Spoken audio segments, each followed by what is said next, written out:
nous ne sommes pas parfaits. Amen. Donc avant de regarder la paille, une paille, ça se voit. Amen. On prend une paille, ça va se voir. Mais des fois, la poutre qui est dans le nôtre, on ne va pas la voir. Alors, regarde déjà ton état. C'est un examen de ta vie. On le prêche, vous ne voulez pas écouter. Vous dites, mon Dieu, que c'est vrai. Vous ne voulez pas écouter, vous ne voulez pas écouter Dieu. Chaque dimanche, on récite ce verset-là d'un Corinthiens 11, 3. Ce verset-là qui dit, examinez-vous. De faire un examen de sa vie, mais tu n'examines pas ta vie. Parce que si tu examinerais ta vie réellement, ben ta vie grandirait avec Dieu. C'est pas examiner sa vie pour prendre le culte et recommencer à la sortie. C'est pas ça un examen de sa vie. Un examen de sa vie, c'est de regarder le problème qu'on a et de le délaisser.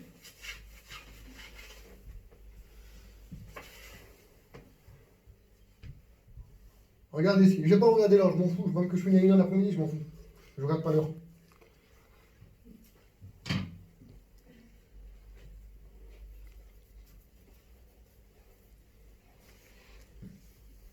Regardez ce qu'il dit. Regardez ce qu'il dit dans 1 Corinthiens 10, 5. Peut-être que vous ne l'avez même pas retenu. Des fois, quand Dieu parle, des fois, on ne le retient pas. Regardez. Mais la plupart d'entre eux ne furent point agréables à Dieu. C'est bien. C'est pour ça que je vous dis que ça va loin. Je vous dis, franc devant Dieu, ça va loin. Quand on ne prend pas l'évangile au sérieux, ça va loin. Mais la plupart d'entre eux n'auront pas été agréables. Ils n'auront pas fut point agréables à Dieu. Puis ils périront dans le désert. Alors ça veut dire quoi? Le désert, on en vit aujourd'hui.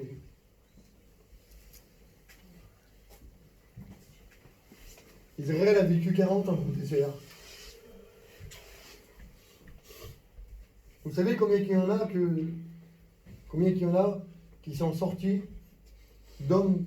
Écoutez, je me souviens plus combien d'hommes qui sont rentrés dans le désert. Je crois que c'est 3000 hommes. Enfin, un an, on va dire, on va en mettre 3000, peut-être qu'il y en a plus ou moins, on va en mettre 3000. Allez, pour vous faire moins, on va en mettre 300, ça irait mieux. 300. Vous savez combien il y en a qui sont rentrés dans la terre promise? Combien d'hommes qui sont rentrés dans la terre promise? Il y a 2 hommes.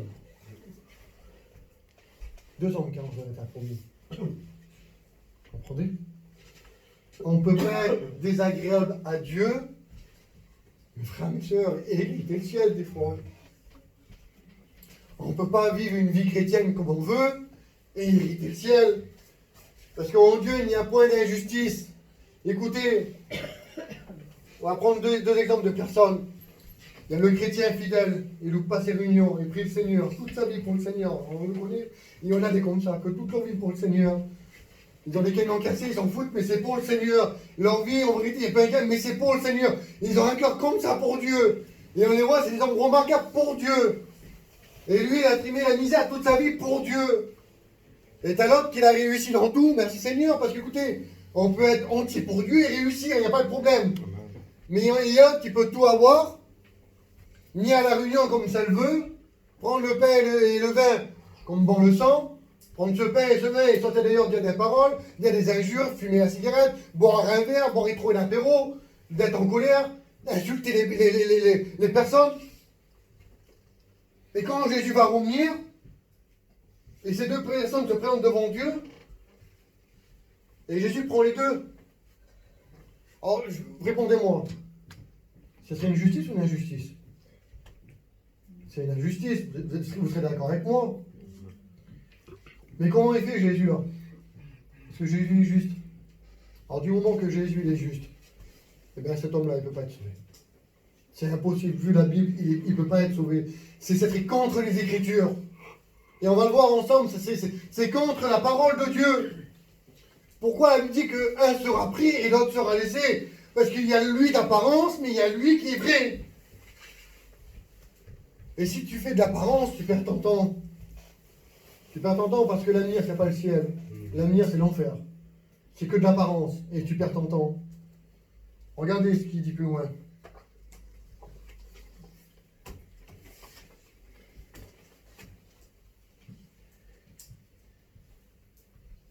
On va y venir.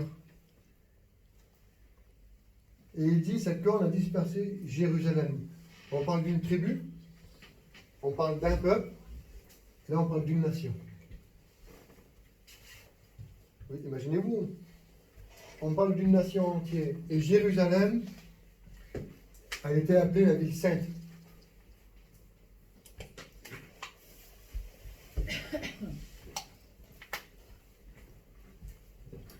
Il y a un peu plus de 900 ans avant que Jésus revienne, le roi Salomon, le Bible dit que le roi Salomon meurt, son fils David fait construire le premier temple à Jérusalem. Et dans ce premier temple, que cette ville était composée des tribus de Juda, qui était composée d'Israël, au milieu de cette ville, il ne fait plus un tabernacle de toile, mais un temple. Et la Bible nous dit que nous sommes le temple du Saint-Esprit et le temple de Dieu. Amen. Amen. Vous dites pas Amen, vous n'êtes pas d'accord? Nous sommes aujourd'hui le temple de Dieu, le temple du Saint-Esprit. Amen. En nous demeure Dieu et le Saint-Esprit. Il demeure en nous et nous demeurons en lui. Alors ne dites plus jamais, moi je suis qu'un homme. Non, t'es pas qu'un homme, mon frère. Le gens de l'extérieur, c'est des hommes, bien sûr. Ils ont plein de défauts, mais ils n'ont pas de compte de rendre à Dieu. Toi, t'es un chrétien. Et t'as des comptes à rendre à Dieu. Regardez ce qu'il nous dit dans Lévitique 20 au verset 26. Vous serez saints pour moi. Amen. Dites pas Amen, vous avez raison.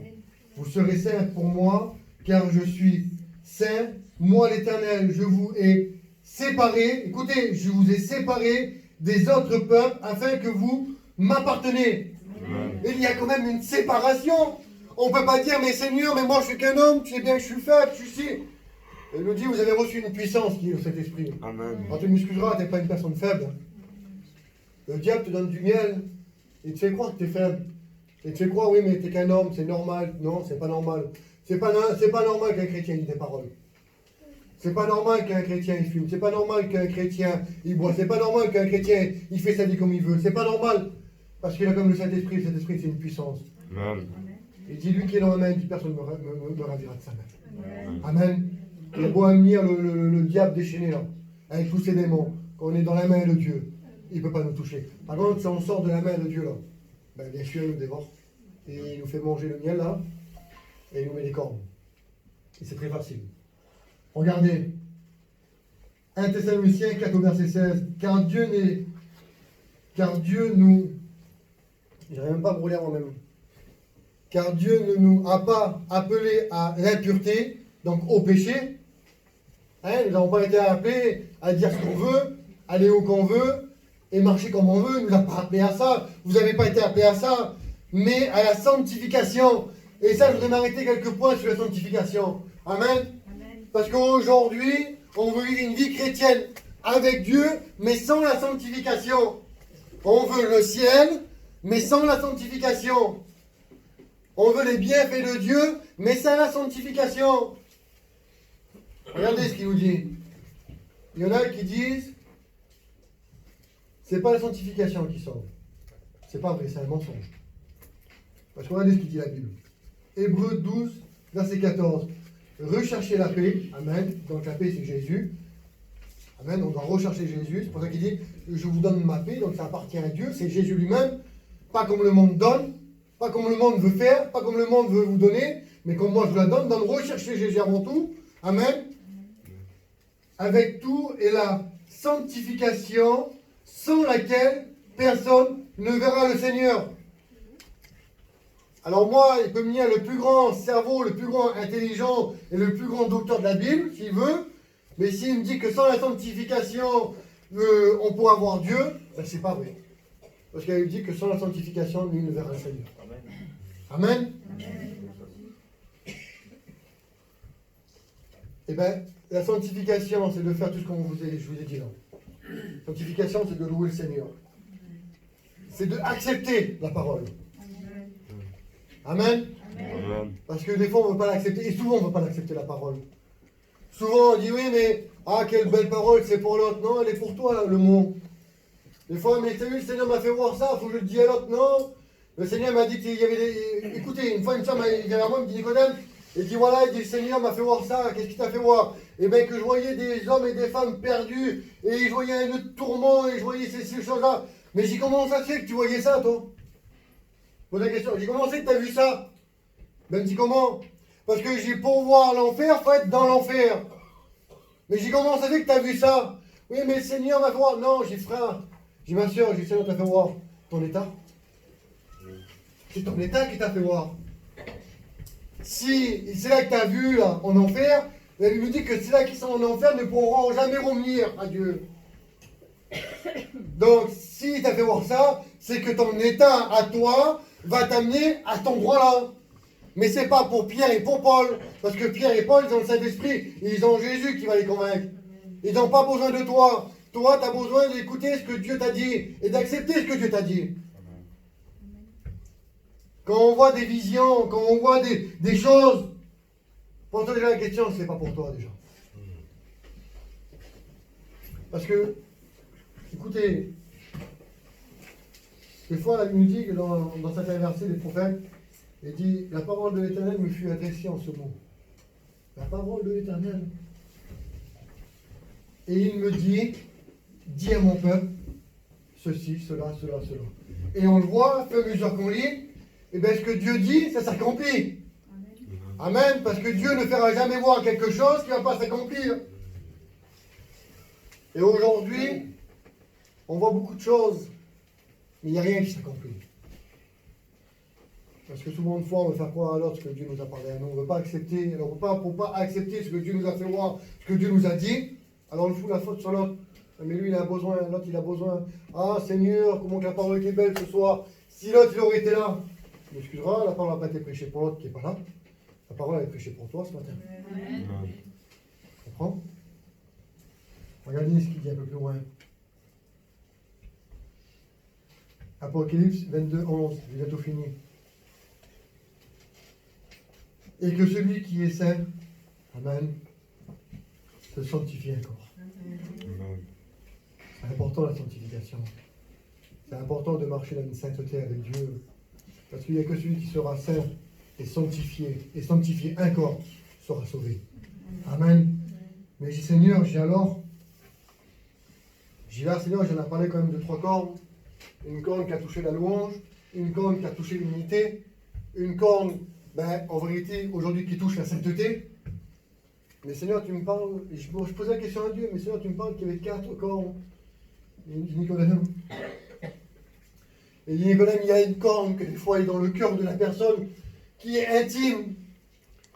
Il y a des souffrances que mon peuple vit intimement, que personne ne connaît, que personne ne sait. Et croyant que moi, qui vois tout, qui connais tout, que je les ai oubliés. Et il dit Seigneur, il dit Nicodème, il dit, dis-leur que je les ai pas oubliés. Dis-leur que je vois leur souffrance.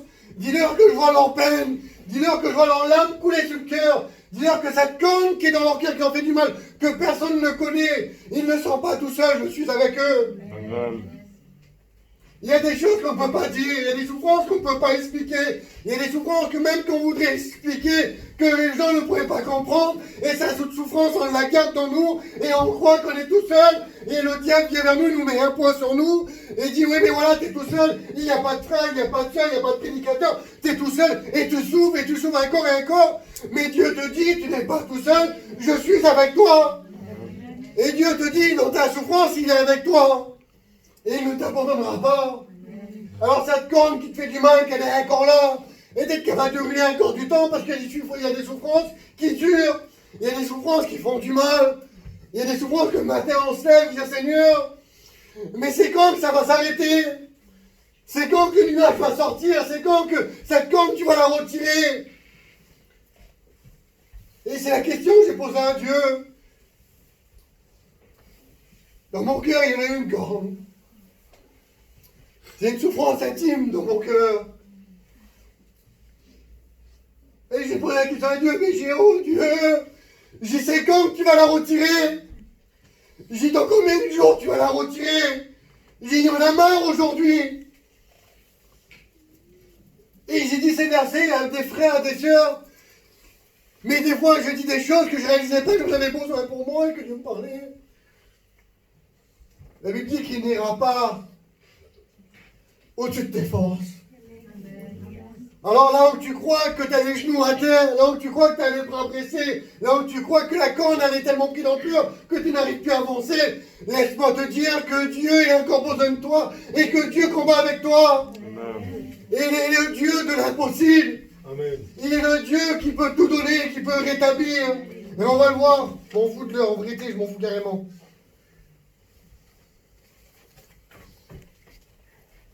Regarde ce qu'il dit. Zacharie 1, chapitre 3. Ainsi parle l'Éternel des armées. C'est un Dieu qui est puissant. C'est un Dieu qui peut tout redonner. C'est un Dieu qui n'est pas seul. Il y a une armée. Il y a l'armée terrestre et il y a l'armée céleste. Regardez. Revenez à moi, dit l'Éternel, et je reviendrai à vous. On a besoin de revenir à Dieu. Pas seulement avec des lèvres qui le louent, pas seulement avec des genoux à terre, mais avec un cœur qui est vrai. Avec un cœur qui est entier pour Dieu. Et il le dit, reviens à moi. Et reviens maintenant. Il est le temps que tu reviens. Parce que je ne peux pas venir à toi tant que tu ne reviens pas à moi, tant que tu n'acceptes pas la parole, tant que la parole ne rentre pas dans ton cœur. Je ne peux pas rien faire avec toi. Mais si tu reviens à moi, je vais rebâtir avec toi. Regardez ce qu'il dit. Le mot revenir, regardez ce que veut dire le mot revenir. Action de revenir à une personne ou à une chose que l'on aimait auparavant. Tu as aimé Dieu de tout ton cœur. Peut-être que tu as toujours été fidèle, mais tu as abandonné Dieu. On appelle ça, nous, c'est rigolo, des rétrogrades non déclarés. Peut-être que tu as abandonné Dieu il y a des mois et tu as toujours une image. Dieu ne veut pas des images, il veut un cœur. Il veut que tu reviennes à lui ce matin. Je vais passer vite. C'est le cœur qui va s'arracher.